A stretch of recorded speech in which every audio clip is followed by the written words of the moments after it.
DecoHeal er en engangshælløfter, der kan bruges igennem længere tid til den samme patient. DecoHeal leveres i en hygiejnisk lille pakke, så den er nem at tage med og opbevare. Den er ren, men ikke steril. Pakken indeholder selve DecoHeal og et rør, der bruges til at reducere lufttrykket i hælløfteren. Fold DecoHeal ud og indfør pumpen i den selvlukkende ventil, som sidder i siden, og pump den op. Du kan bruge alle pumper, så længe pumpestudsen passer i ventilen. Pust DecoHeal 3/4 op. DecoHeal er nu klar til brug. Luk den op og sæt den på patientens fod.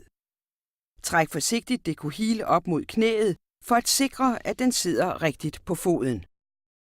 Tjek, at hælen er løftet ca. 1,5 fingerbredde. Er hælen løftet for meget, lukker du luft ud ved at indsætte røret i ventilen.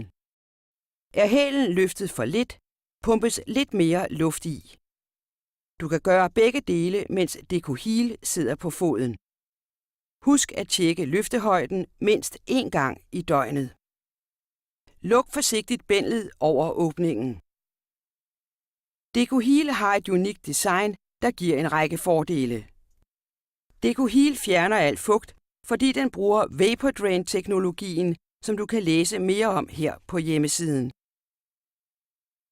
Der er gjort plads til akillessenen mellem de 2 bærende celler. Luftcellerne er affaset, så læggen og knæet ikke belastes unødigt.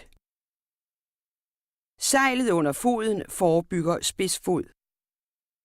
Der er åbent til hælen for at sikre fuld aflastning. Og du kan aftørre DecoHeal med en fugtig klud med sprit eller med klorhexidin.